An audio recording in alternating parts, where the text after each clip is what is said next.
The San Isidro McDonald's massacre was an act of mass murder which occurred at a McDonald's restaurant in the San Isidro neighborhood of San Diego, California, on July 18, 1984.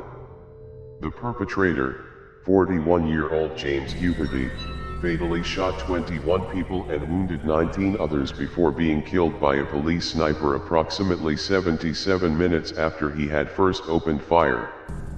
Chain of events prior to incident. On July 15, 1984, James Huberty commented to his wife, Edna, that he suspected he had a mental health problem. 2 days later, on the morning of July 17, he called a San Diego mental health clinic, requesting an appointment. Leaving his contact details with the receptionist, Huberty was assured the clinic would return his call within hours. According to his wife, he sat quietly beside the telephone for several hours, awaiting the return call, before abruptly walking out of the family home and riding to an unknown destination on his motorcycle. Unbeknownst to Huberty, the receptionist had misspelled his name as Schauberty. His polite demeanor conveyed no sense of urgency to the operator, and he had elaborated in the phone call that he had never been hospitalized for mental health issues. Therefore, the call had been logged as a non-crisis inquiry, to be handled within 48 hours. Approximately 1 hour later, Huberty returned home in a contented mood. After eating dinner, Huberty, his wife, and their 2 daughters, aged 12 and 10, cycled to a nearby park. Later that evening, he and Edna watched a film together on their television. The following morning, Wednesday, July 18, Huberty, his wife and children visited the San Diego Zoo. In the course of their walk through the zoo, Huberty told his wife of his belief that his life was effectively over. Referring to the mental health clinic's failure to return his phone call the previous day, he said, "Well, society had their chance." After eating lunch at a McDonald's restaurant in the Claremont neighborhood of San Diego, the Huberty family returned home. Shortly thereafter, Huberty walked into his bedroom wearing a maroon t-shirt and green camouflage slacks as his wife lay relaxing upon their bed. He leaned toward Edna and said, "I want to kiss you goodbye." Edna kissed her husband, then asked him where he was going, stating her intention to soon prepare the family dinner. Huberty calmly replied he was going hunting for humans. Holding a gun across his shoulder and carrying a box of ammunition and a bundle wrapped in a checkered blanket, Huberty glanced toward his elder daughter, Zelia, as he walked toward the front door of the family home and said, "Goodbye. I won't be back." Huberty then drove down San Isidro Boulevard. According to eyewitnesses, he drove first toward a Big Bear supermarket and then toward a U.S. Post Office branch, before entering the parking lot of a McDonald's restaurant approximately 200 yards from his Averill Road apartment. The murders. At approximately 3:56 p.m. on July 18, Huberty drove his black Mercury Marquis sedan into the parking lot of the McDonald's restaurant on San Isidro Boulevard. In his possession were a 9mm Browning HP semi-automatic pistol, a 9mm Uzi carbine, a Winchester 1212 gauge pump-action shotgun, a box, and a cloth bag filled with hundreds of rounds of ammunition for each weapon. A total of 45 customers were present inside the restaurant. Entering the restaurant minutes later, Huberty first aimed his shotgun at a 16-year-old employee named John Arnold from a distance of approximately 15 feet. As he did so, the assistant manager, Guillermo Flores, shouted, "Hey, John, that guy's going to shoot you." According to Arnold, when Huberty pulled the trigger, nothing happened. As Huberty inspected his gun, the manager of the restaurant, 22-year-old Neva Kane, walked toward the service counter of the restaurant in the direction of Arnold, as Arnold, believing the incident to be a distasteful joke, began to walk away from the gunman. Huberty fired his shotgun toward the ceiling before aiming the Uzi at Kane, shooting her once beneath her left eye. Kane died minutes later.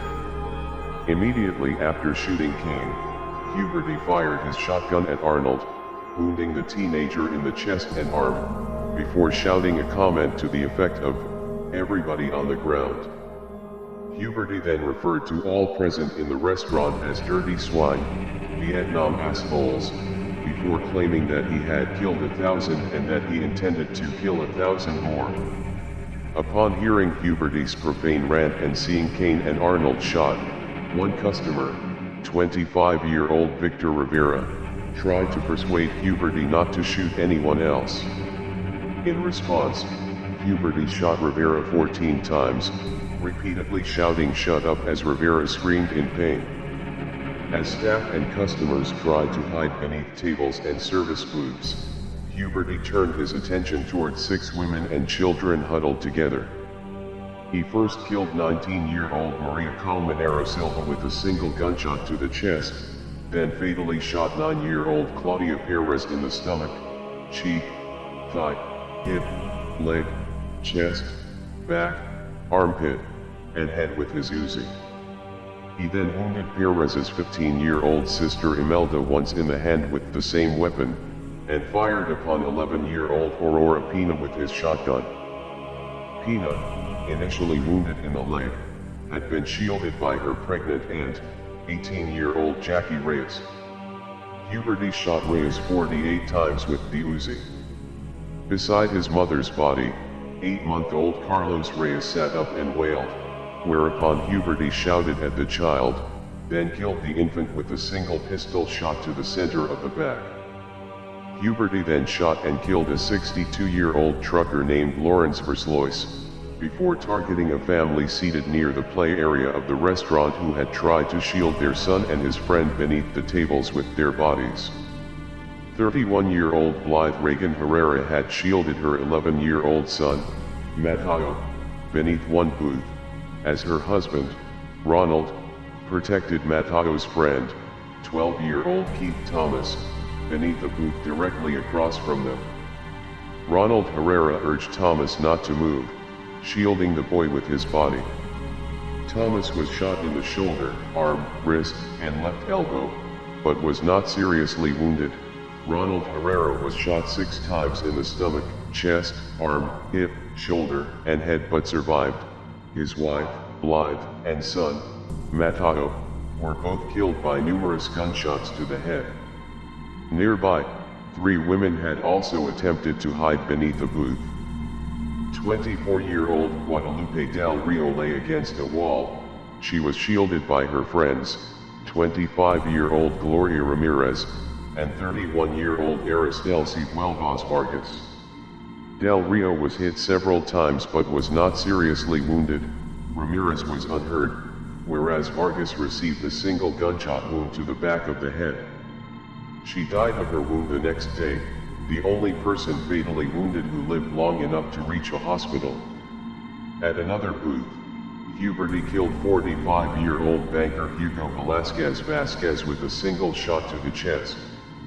The first of many calls to emergency services was made shortly after 4 p.m., notifying police of the shooting of a child who had been taken to a post office on San Isidro Boulevard. The dispatcher mistakenly directed responding officers to another McDonald's 2 miles from the San Isidro Boulevard restaurant. This error delayed the imposition of a lockdown by several minutes, and the only warnings to civilians walking, riding, or driving toward the restaurant were given by passers-by.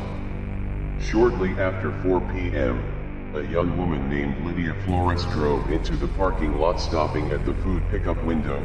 Flores noticed shattered windows and the sound of gunfire, before looking up and there he was, just shooting. Flores reversed her car until she crashed into a fence.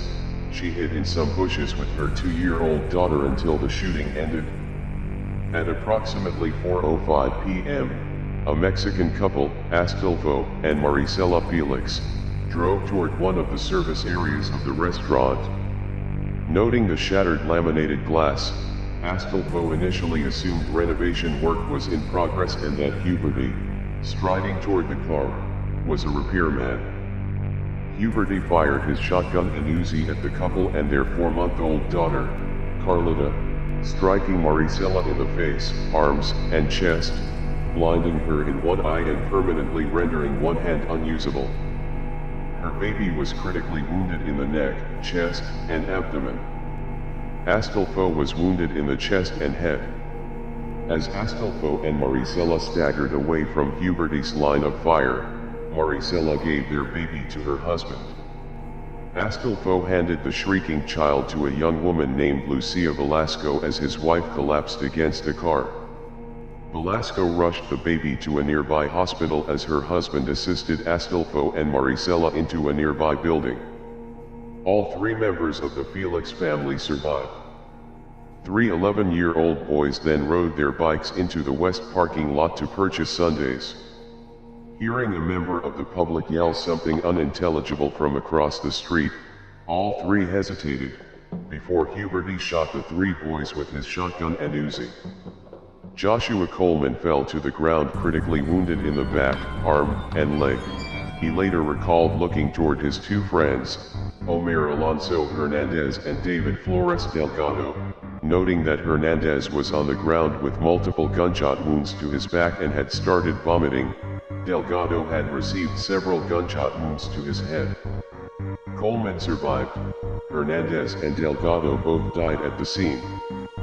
Huberty next noticed an elderly couple, 74-year-old Miguel Victoria Ulloa, and 69-year-old Aida Velasquez Victoria, walking toward the entrance. As Miguel reached to open the door for his wife, Huberty fired his shotgun, killing Aida with a gunshot to the face and wounding Miguel. An uninjured survivor, Oscar Mondragon, later reported observing Miguel cradling his wife in his arms and wiping blood from her face, shouting curses at Huberty, who then approached the doorway, swore at Miguel, then killed him with a shot to the head. Police intervention. Approximately 10 minutes after the first call had been placed to emergency services, police arrived at the correct McDonald's restaurant. The first officer on the scene, Miguel Rosario, rapidly determined the location and cause of the actual disturbance and relayed this information to the San Diego Police Department as Huberty fired at Rosario's patrol car. Officers deployed immediately imposed a lockdown on an area spanning 6 blocks from the site of the shootings. The police established a command post 2 blocks from the restaurant and deployed 175 officers in numerous strategic locations. These officers were joined within the hour by several SWAT team members, who also took positions around the restaurant. As Huberty was firing rapidly and alternating between firearms, police initially were unaware how many individuals were inside the restaurant. Furthermore, because most of the restaurant's windows had been shattered by gunfire, reflections from shards of glass provided an additional difficulty for police focusing inside the restaurant. Initially, police were concerned the gunman or gunmen might be holding hostages, although one individual who had escaped from the restaurant informed police there was a single gunman present in the premises, holding no hostages and shooting any individual he encountered. At 5:05 p.m., all responding law enforcement personnel were authorized to kill the perpetrator should they obtain a clear shot. Several survivors later reported observing Huberty walk toward the service counter and adjust a portable radio, possibly to search for news reports of his shooting spree, before selecting a music station and further shooting individuals as he danced to the music. Shortly thereafter, Huberty searched the kitchen area, discovering 6 employees and shouting, "Oh, there's more. You're trying to hide from me." In response, one of the female employees screamed in Spanish, "Don't kill me. Don't kill me," before Huberty opened fire, killing 21-year-old Paulina Lopez, 19-year-old Elsa Borboa Fierro, and 18-year-old Margarita Padilla, and critically wounding 17-year-old Albert Leos. Immediately before Huberty had begun shooting, Padilla grabbed the hand of her friend and colleague, 17-year-old Wendy Flanagan, before the two began to run. Padilla was then fatally shot. Flanagan, 4 other employees and a female customer and her infant hid inside a basement utility room. They were later joined by Leos, who had crawled to the utility room after being shot 5 times. When a fire truck drove within range, Huberty opened fire and repeatedly pierced the vehicle with bullets, slightly wounding one occupant. Hearing a wounded teenager, 19-year-old Jose Perez, moaning, Huberty shot him in the head. The boy slumped dead in the booth. Perez died alongside his friend and neighbor, 22-year-old Gloria Gonzalez, and a young woman named Michelle Carncross. At one point, Aurora Pina, who had lain wounded beside her dead aunt, baby cousin, and 2 friends, noted a lull in the firing. Opening her eyes, she saw Huberty nearby, staring in her direction. He swore and threw a bag of French fries at Pina, then retrieved his shotgun and shot the child in the arm, neck, and jaw. Aurora Pina survived, although she would remain hospitalized longer than any other survivor. End of incident. At 5:17 p.m., Huberty walked from the service counter toward the doorway close to the drive-in window of the restaurant, affording a 27-year-old police SWAT sniper named Charles Foster, deployed to a strategic position on the roof of a post office directly opposite the restaurant, an unobstructed view of his body from the neck down through his telescopic sight. Foster fired a single round from a range of approximately 35 yards. The bullet entered Huberty's chest, severed his aorta just beneath his heart, and exited through his spine, leaving an exit wound 1 inch square and sending Huberty sprawling backwards onto the floor directly in front of the service counter, killing him almost instantly. Immediately after shooting Huberty, Foster relayed to other responding officers he had killed the perpetrator and that his focus remained on the motionless suspect. Nonetheless, as so many rounds had been expended from different firearms within the restaurant, police were not completely certain the sole perpetrator was deceased. Entering the restaurant approximately 1 minute later, a police sergeant focused his gun upon Huberty as he noted the movements of a wounded girl. When asked if the deceased male was the suspect, the girl nodded her head. The entire incident had lasted for 77 minutes, during which time Huberty fired a minimum of 257 rounds of ammunition, killing 20 people and wounding as many others, one of whom was pronounced brain dead upon arrival at hospital and died the following day. 17 of the victims were killed inside the restaurant and 4 in the immediate vicinity. Only 10 individuals inside the restaurant were uninjured, 6 of whom had hidden inside the basement utility room. Several victims had tried to stanch their own wounds and slash or the wounds of their companions with napkins, often in vain. Of the fatalities, 13 died from gunshot wounds to the head, 7 from gunshots to the chest, and 1 victim, 8-month-old Carlos Reyes, from a single 9mm gunshot to the back. The victims, whose ages ranged from 4 months to 74 years, were predominantly, though not exclusively, of Mexican or Mexican-American ancestry, reflecting local demographics. Prior to shooting several of his victims, Huberty had shouted accusations or insults. On one occasion, he had also shouted that he himself did not deserve to live, but that he was taking care of this matter. Although Huberty had repeatedly shouted throughout his shooting spree that he had been a veteran of the Vietnam War, he had never actually served in any military branch. Initial reports issued by the San Diego Police Department following the massacre indicated that everyone injured or killed within the restaurant had been shot by Huberty in the initial minutes after he had first entered the restaurant. This claim was hotly disputed by survivors, who stated Huberty had shot people over 40 minutes after he had first opened fire.